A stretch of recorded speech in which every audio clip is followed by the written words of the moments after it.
ओम सिद्धि। विनय संपन्नता भावना की चर्चा करने के उपरांत अब यहाँ वापस आ गए हैं हम अपनी इस दैनिक चलती हुई चर्चा में। क्षत्र चूड़ामणि वादीप सिंह सूरी आचार्य द्वारा लिखा गया यह ग्रंथ 60 श्लोकों तक की चर्चा कल तक कर चुके हैं।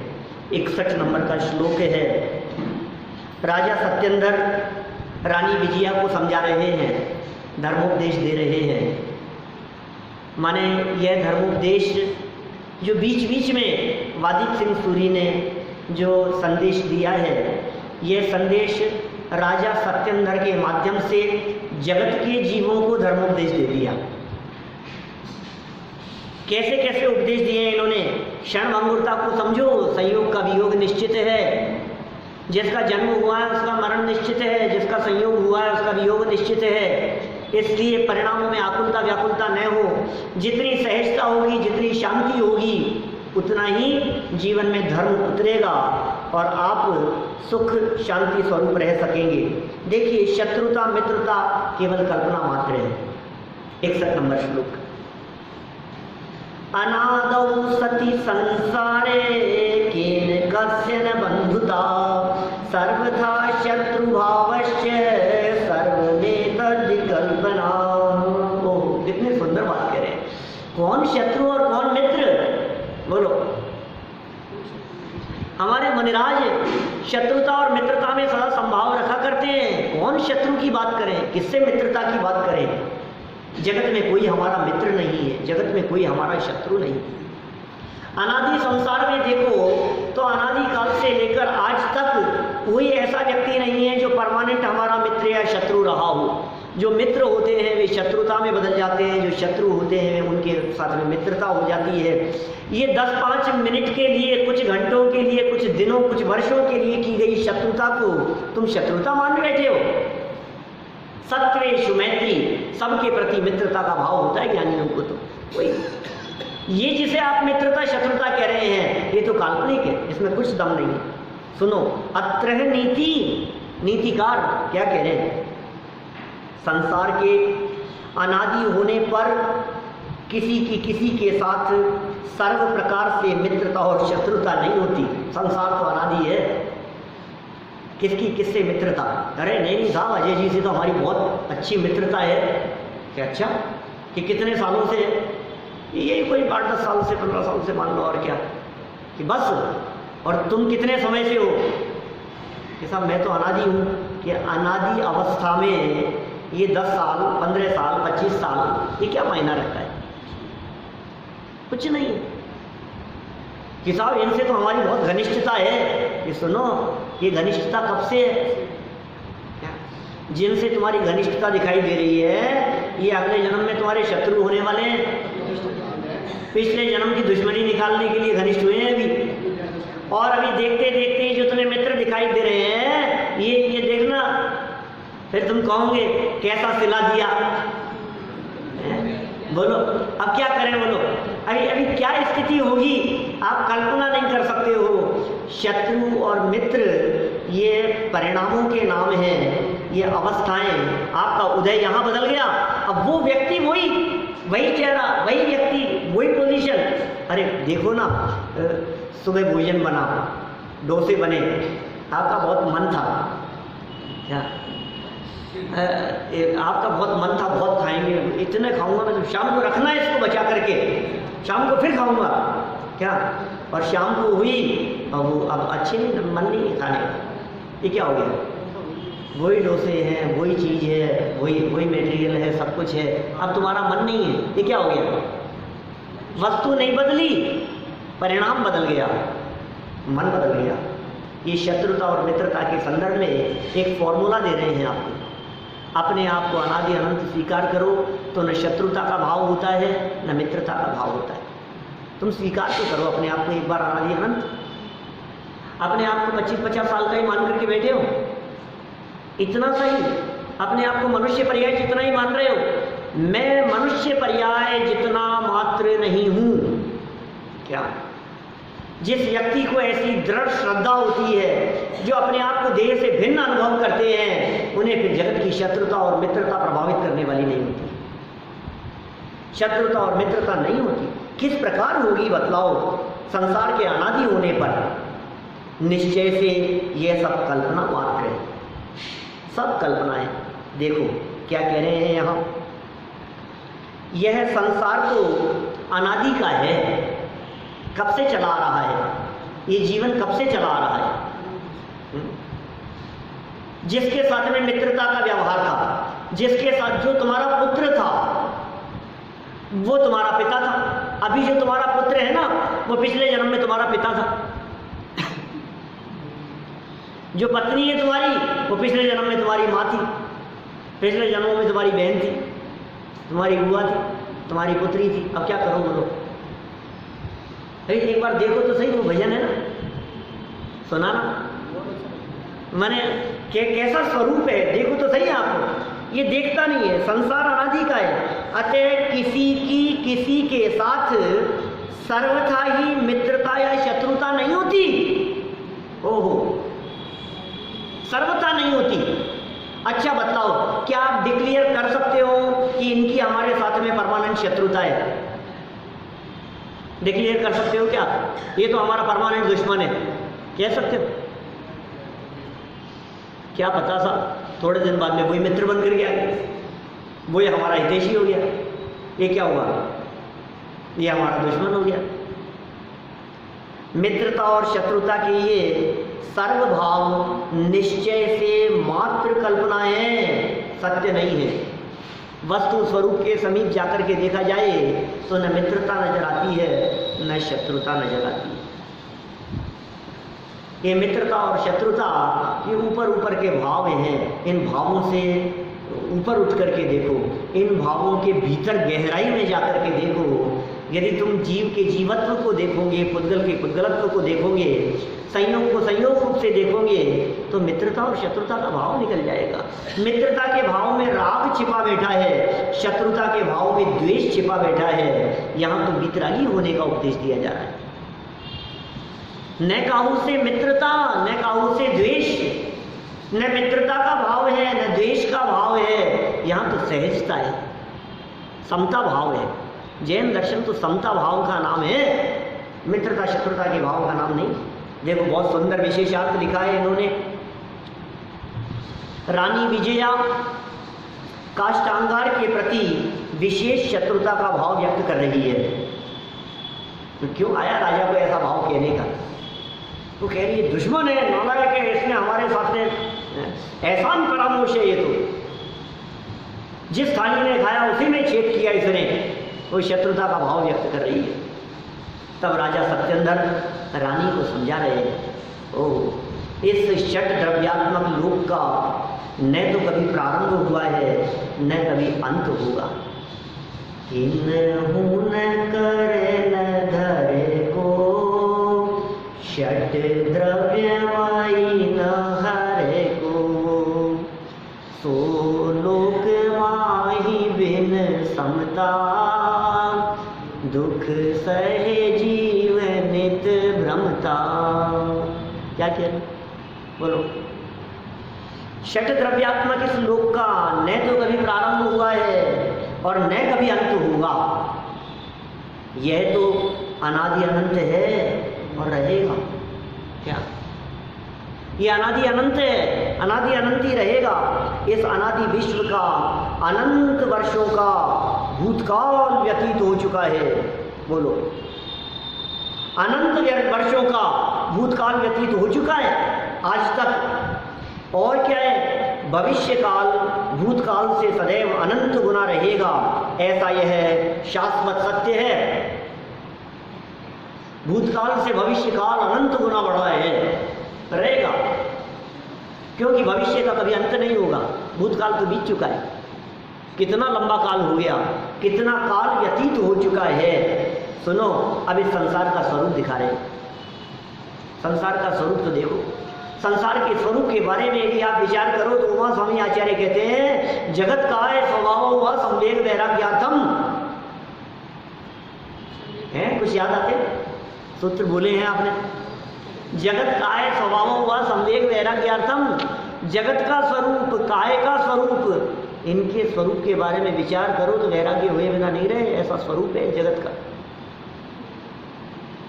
ऊपर से मुस्कुराते हुए बात करते हुए दिखाई देवे और अंदर में मायाचार और छल कपट बैठा हुआ हो, जगत के जीवों का ऐसा स्वरूप है। मुस्कुरा करके बात करना ऊपर से चिकनी चुपड़ी बातें करना और अंदर से काट करना, ये जगत के जीवों में दिखाई देता है। छल कपट, मायाचारी, बेईमानी, धोखाधड़ी, स्वार्थ, ये सब जगत के जीवों के हृदयों में भरा बैठा है। आप यदि उनके संबंध में गहराई से विचार करो तो वैराग्य हुए बिना नहीं रहे, ये उमा स्वामी आचार्य का कहना। कैसे नहीं हो वैराग्य, देखो तो सही। तुम्हें लग रहा है हाँ मेरा बेटा है, राजा बेटा है, तो वो सामने जवाब दे रहा है, तुम गुस्सा भी कर रहे हो और फिर 2 मिनट बाद में नहीं नहीं अब बेटा तो अपना ही है, बहुत अच्छा है, ठीक है। ये लाल लपेट में मरे जा रहा है और क्या है बताओ। ये मेरी पत्नी, ये मेरे हस्बैंड, ये मेरे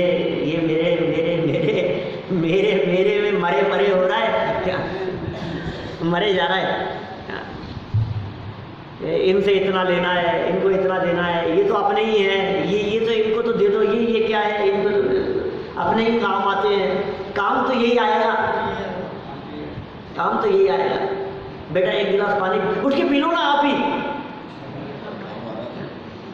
नहीं लेकिन काम तो यही आएगा, काम तो यही आएगा, लेकिन क्यों माता यही फोड़ेगा, चिता के आग लगाने के यही काम आएगा। वो उनकी पंक्तियां हैं कुछ अपने, नहीं ये थे ना अपने सहेलियां चलती थी, अपने मास्टर साहब गोपी जी साहब, उनके भजन की पंक्तियां हैं। तुझे तो घर से जंगल में, क्या तुझे तो घर से जंगल में तेरा ही खुद बे खुद बेटा सुलाकर लकड़ियों के ढेर में तुझको जलाएगा, बने जो कुछ धर्म कर ले। उनकी लिखी हुई पंक्तियां हैं, कुछ उसी जमाने की याद है। सोचो क्या क्या किसके प्रति मरे जा रहा है, ये समझा रहे हैं। यहाँ देखो इस भयानक संसार में, इस संसार में परिभ्रमण करते हुए, भ्रमण करते हुए प्रत्येक जीव के अन्य अनेक जीवों के साथ वो किस किस के साथ क्या क्या संबंध नहीं रहे, उन संबंधों की कथा सुनाते हैं। क्या 18 नातों की कथा, कैसी कैसी जबरदस्त कथा है भाई, रोंगटे खड़े कर देने वाली कथा है। वो तो कई बार सुना ली अपन ने, इसलिए अपने को लगता नहीं है, ऐसा फील नहीं होता है उसको पढ़ते तो हाँ हाँ मालूम है। पहली बार कोई आदमी पढ़े तो एकदम ऐसे रोंगटे खड़े हो जाते हैं, ऐसा भी होता है। ये जगत का स्वरूप ऐसा है। सुनी है ना सबने, आप लोगों ने?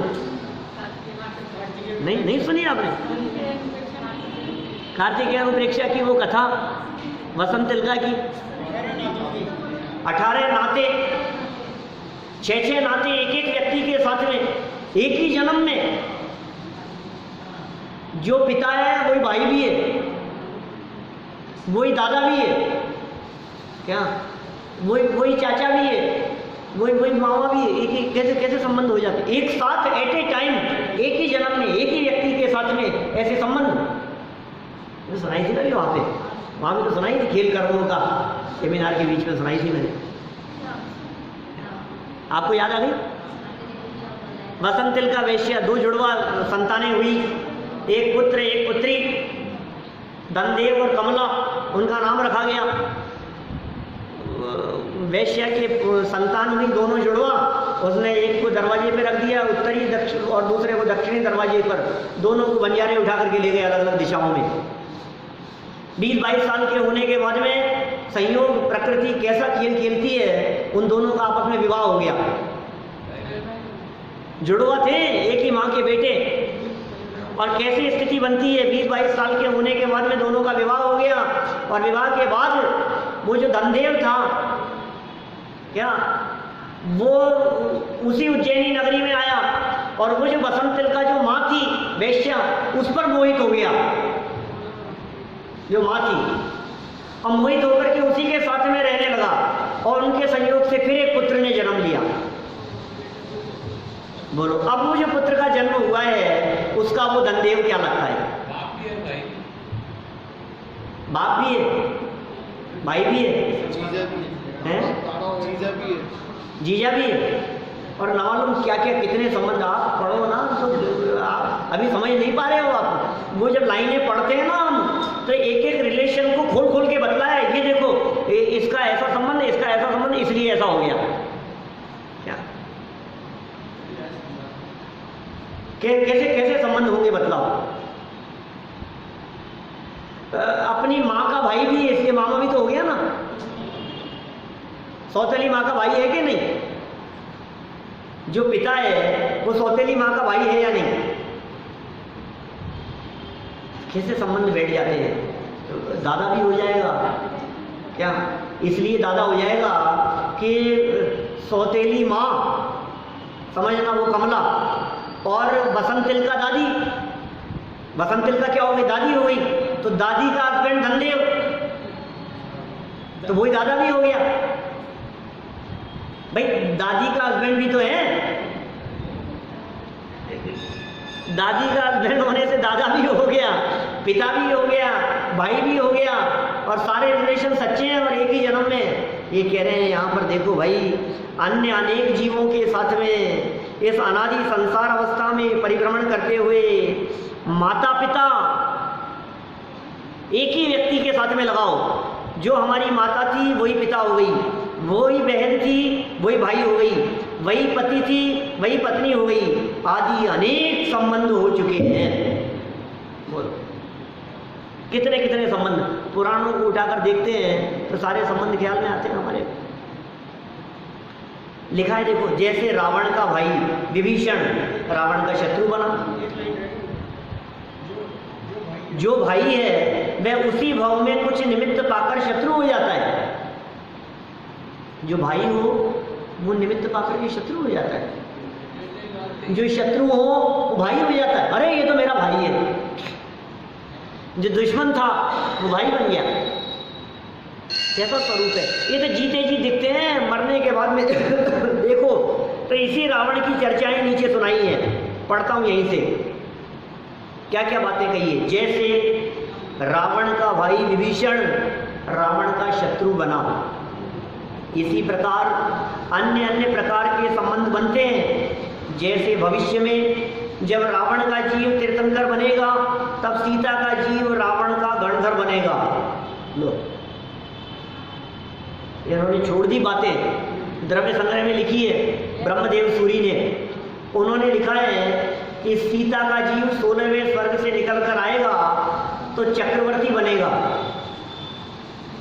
और रावण और लक्ष्मण के जीव ये दोनों चक्रवर्ती के बेटे होंगे। दोनों बेटे। ये सीता वही है जिसको रावण उठा करके ले गया था। ये रावण वही है जो नरक में चला गया, एक नारकी एक स्वर्ग में है। अब भविष्य क्या होने वाला है? भविष्य ये होने वाला है कि सीता का जीव बना चक्रवर्ती, रावण और लक्ष्मण के जीव बने उसके बेटे।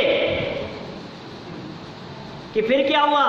फिर तीनों ने एक साथ ली दीक्षा, लेंगे भविष्य में, और तीनों बन जाएंगे सर्वार्थ सिद्धि के अंदर देव। अब सब दोस्त हो गए वहां हैं। पहले शत्रु था, रावण और सीता शत्रु थे आपस में, लक्ष्मण और रावण शत्रु थे, दुश्मन थे। फिर यहां क्या हो गए? चक्रवर्ती के बेटे होकर के भाई भाई हो गए। अब स्वर्ग में चले गए तो क्या हुआ? सब मित्र हो गए ऊपर। फिर क्या होगा? फिर रावण का जीव बनेगा तीर्थंकर और सीता का जीव बनेगा उसका गणधर। अब गुरु शिष्य हो गए। लक्ष्मण का जीव बनेगा धात्री खंड पुष्करार्ध के अंदर तीर्थंकर। दो बातें इसलिए कह रहा हूं क्योंकि दोनों प्रमाण हैं। इसलिए एक प्रमाण से धात्री खंड का तीर्थंकर बनेगा, दूसरे प्रमाण से पुष्करार्ध का तीर्थंकर बनेगा। तीर्थंकर बनेगा लक्ष्मण का जीव, रावण का जीव यहाँ तीर्थंकर बनेगा, सीता का जीव उसका गणधर होगा। जिसके थे हम पिता अब उन्हीं को पिता यूं बनाना पड़ा। भूल कर अपना घर जाने कितनों के घर हमको जाना पड़ा। है जहाँ में कई घर बनाए हमने, तो मालूम क्या क्या, जो हमारी माता थी वही बहन हो गई, वही पत्नी हो गई, वही पुत्री हो गई, कैसे कैसे संबंध। क्योंकि एक जन्म की बात नहीं है ना, जन्म जन्मांतरों की बात है, अनादि संसार की चर्चा चल रही है यहाँ। तो क्या कहें तुम्हारे, जैसे सुनाए हम एक बार गहराई से इसका शांति से बैठ करके यदि विचार करो। ये राजा सत्येंद्र समझा रहे हैं, रानी विजया को समझा रहे हैं कि तुझे काष्टांगार शत्रु दिखाई दे रहा है, हमें तो शत्रुता दिखाई नहीं देती। बोलो, उनको जो अपने पार्श्वनाथ स्वामी थे उनको कोई शत्रु दिख रहा था कि नहीं? कमठ। एक व्यक्ति गले में सर्प डालने वाला और दूसरा सर्प उतारने वाली, और दोनों को समान आशीर्वाद देते हैं। ये कैसे होते हैं हमारे मुनिराज? ये कैसी होती है इनकी वितरागता, कैसी होती है सरलता? न काहू से मित्रता, न काहू से द्वेष। किसी से मित्रता भी नहीं है, किसी से द्वेष भी नहीं है। सरलता जीवन का सौंदर्य है। ये हमारे महामुनिराज जंगल में रहने वाले, वनखंड में रहने वाले ऐसे वितरागी संत, मित्रों के प्रति मित्रता का भाव नहीं, शत्रुओं के प्रति शत्रुता का भाव नहीं। हरि मित्र महल मसान कंचन कांच निंदन तुतिकरण अर्घावतारण असी प्रहारण में सदा समता धरण। कौन से शब्द चाट करके लाए दौलत राम जी? चैनाला की छठी डाल में लिखी लाएंगे, कहाँ से शब्द चाट करके लाए? और कैसी परस्पर विरोधी दिखने वाली चर्चाओं को उन्होंने 2 लाइनों में गूंथ दिया। हरि मित्र महल मसान कंचन कांच निंदन तुतिकरण अर्घावतारण असी प्रहारण में सदा समता धरण। सदा समता धरने वाले ऐसे हमारे वितरागी संत। बोलो, कौन कौन दुश्मन है तुम्हारे? लिखो नाम, नाम लिखो, मैं सब निपट रहा, सब समाधान कर दूंगा। तुम बताओ तो सही कौन कौन है जो तुम्हारे दुश्मन है। अरे ये मेरी जो सास है ना ये जो मेरी जेठानी है ना, क्या ये मेरी देवरानी, क्या ये हमारे ताऊ जी के बेटे, ये हमारे भाई साहब। कौन कौन शत्रु दिख रहे तुम्हारे? ये हमारे पड़ोसी। अरे भाई साहब, जो तुम्हारे को शत्रु दिखाई दे रहे हैं, क्या ये तुम्हारा परिणाम बदलेगा और यही शत्रु तुम्हें मित्र दिखाई देने लगी। जन्मजात बैर जिनका दिखाई देता हो, देही मित्रवत व्यवहार करके समूह शरण में साथ बैठ जाते हैं। सर्प और नेवले का तो दुश्मनी है सब, सर्प और नेवले की तो इनका तो जन्मजात बैर है। अरे किसका बैर किसके साथ में? कोई सर्प कोई नेवला सम्यक दृष्टि हो जाए, वेद विज्ञानी हो जाए, शत्रुता का भाव मिट जाता है। शत्रु बाहर में नहीं होता, शत्रुता का परिणाम अंदर में होता है। आपको शत्रु बाहर में दिख रहा है, हम कह रहे हैं शत्रु बाहर में नहीं है, शत्रुता का भाव अंदर में है। अंदर में शत्रुता का भाव होता है तो बाहर में शत्रु दिखाई देता है। अंदर में शत्रुता का भाव नहीं होता है तो बाहर में शत्रु दिखता नहीं। आपके अंदर में भाव को मिटाओ, बस ये काम करना है हमारे को। ये बाहर के शत्रु को हटाना चाहता है, अंदर की शत्रुता को मिटाना नहीं चाहता है। बाहर के शत्रु को मिटा देता है लेकिन अंदर की शत्रुता नहीं मिटती है, तो 10-10 जन्मों तक बैर धारण किए हुए रहते। अंदर की नहीं मिटी ना, बाहर तो मिट गया था। बोलो, जो तुम्हें शत्रु दिख रहा था तुमने उसको तो जान से मार दिया ना। बोलो, अजगर बन के खा गया ना तुम तो उसको। अब क्या हुआ? अब तो निपट गया ना खेल। ये निपटा कहाँ है? शत्रु तो मिट गया, शत्रुता तो नहीं मिटी। जो शत्रुता अंदर में पाल रखी है वो अगले भाव में उसे फिर देखकर वापस उभर के सामने आ जाती है और फिर वही उपसर्गों की परिस्थितियां बन जाया करती है। क्या करना है बताओ? बोलो साहब चावड़ा जी, क्या करें? मिटा दे शत्रुओं को? शत्रु को नहीं, शत्रुता को मिटाओ। शत्रुता मिटाने का संदेश दे रहे हैं। सुनो भाई, कुछ उदाहरण दे दिए हैं यहाँ, क्या करें आपको, कैसे कैसे उदाहरण देवें। मित्र शत्रु, शत्रु मित्र, मित्र हरि हो जाए जगत में अशुभ उदय के आने से। चलो, रावण के बेटे, रावण के भाई, सगा भाई दुश्मन के साथ जाकर के मिल गया विभीषण। अब क्या करें? सगे पिता राज्याभिषेक की घोषणा कर दी और वही पिता 14 वर्ष का वनवास दे दिया। वही भाई भाई कौरव और पांडव मर मिटे। क्या करें बोलो? कितने उदाहरण मिलेंगे आपको। वही सास घर से निकाल दिया, लांछन लगा दिया अंजना के माथे पर। वही बेटे के साथ में युद्ध हो रहा है, झगड़ने लग गए लव कुश के साथ में रामचंद्र जी लक्ष्मण जी, और फिर क्या हुआ? पता लगा पुत्र है तो अपना लिया। वही सीता जिसके लिए 6 महीने युद्ध करते रहे रावण की सेना के साथ में, घर आए जंगल में छुड़वा दिया। वापस मिली, अग्नि परीक्षा करा दी, अब दोबारा अपनाना चाहा, वो छोड़ करके चले गई। क्या करो यार,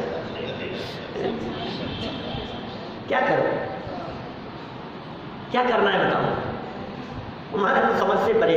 जब पुराणों को उठा करके देखते हैं, जब प्रथमानुयोग को उठा करके देखते हैं, जब इन कहानियों को, कथाओं को देखते हैं, ये सत्येंद्र समझा रहे हैं, रामचंद्र जी की कथा सुना रहे हैं, रावण की कथा सुना रहे हैं उसको कि तू देख, काष्ठांगार ने जो कुछ भी किया हो तो अपने मन में उसके प्रति वात्सल्य भाव रख, उसकी करनी का फल उसको जरूर मिलेगा। ये कौन देगा? आप तो राजा हो कि नहीं, मैं नहीं दूंगा। उसने जो किया है कर्म तुरंत बन गया है, उसका फल उसे अपने आप मिलेगा। लेकिन तू द्वेष का भाव रख करके अपने लिए अनिष्ट के बीज मत बो, वर्तमान में द्वेष मत कर। ये राजा सत्येंद्र रानी विजया को निरंतर समझा रहे हैं। क्या धर्मोपदेश दे रहे हैं वो लोग। ये बीच में नीतिकारों के माध्यम से कैसे कैसे धर्मोपदेश दे दिए गए, ये कितना सुंदर है। ये आध्यात्मिक संदेश दे दिए गए। सुनो, स्वभाव की दृष्टि से देखो तो शत्रुता और मित्रता होती नहीं है, क्योंकि स्वभाव की दृष्टि से देखो तो कौन किसका मित्र और कौन किसका शत्रु। शत्रुता और मित्रता पर्याय में होती है, द्रव्य दृष्टि से देखने पर शत्रुता मित्रता नहीं होती है। द्रव्य सब समान, सर्व जीव छे सिद्ध सम, न शत्रुता न मित्रता। चलो आगे देखो, गणधर बनेगा ये तो रावण। किसका गणधर बनेगा? सीता का जीव बनेगा, रावण का गणधर। चले आगे। राजा श्रेणिक का पुत्र कुणिक, क्या किया उसने? उसी भाव में श्रेणिक का महान शत्रु बन गया। इतिहास में पढ़ी है हमने, हिस्ट्री से एमए किया ना, इतिहास में पढ़ा मैंने। उसका नाम है अजात शत्रु। राजा श्रेणिक का पुत्र अजात शत्रु नाम से प्रसिद्ध है वो इतिहास में, भारतीय इतिहास में। तो क्या लिखा उसके बारे में? महान शत्रु बन गया, जेल में डाल दिया उसको। औरंगजेब जैसे जेल में डाल देते हैं, हत्या कर देते हैं। सारे मुगल शासकों की तो यही परंपरा रही है, पिता को मार के राजगद्दी लेने की स्थिति रही सबकी।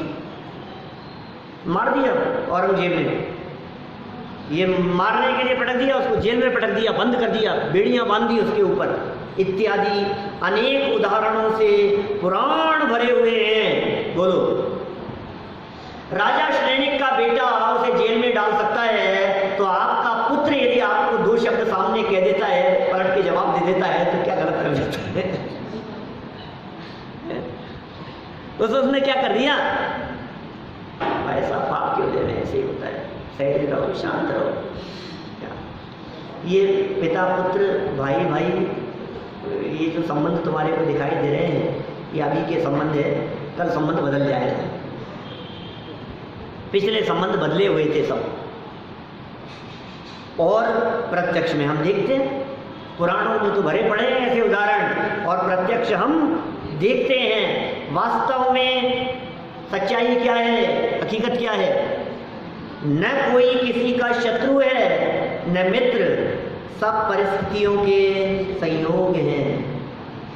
परिस्थितियां हैं, संयोग मात्र है, ऐसा समझकर काष्ठांगार के संबंध में आपको समता भाव रखना ही उचित है।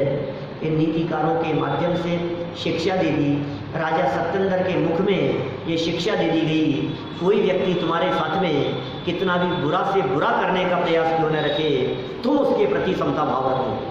बस कि साहब आपको पता नहीं उसने हमारे साथ में क्या किया है, कि सुनो तुम उसके प्रति समता भाव रखो, तुम समता भाव रखो, तुम समता भाव रखो। क्यों उसको तो समझाते ही नहीं हो, मेरे को ही समझाते हो। उसको क्या समझाएं, तेरा भला चाहते हैं इसलिए तुझे समझा रहे हैं। तू समता भाव रख, जो समता भाव रखेगा उसका भला होगा। इस तरह यह संदेश दिया है। लेकिन क्या करें, अपात्र जीवों को संदेश मत देना, उपदेश मत देना। ये आगे नीतिकारों की और मार्मिक बात कल आगे यथा समय पढ़ेंगे। अभी यही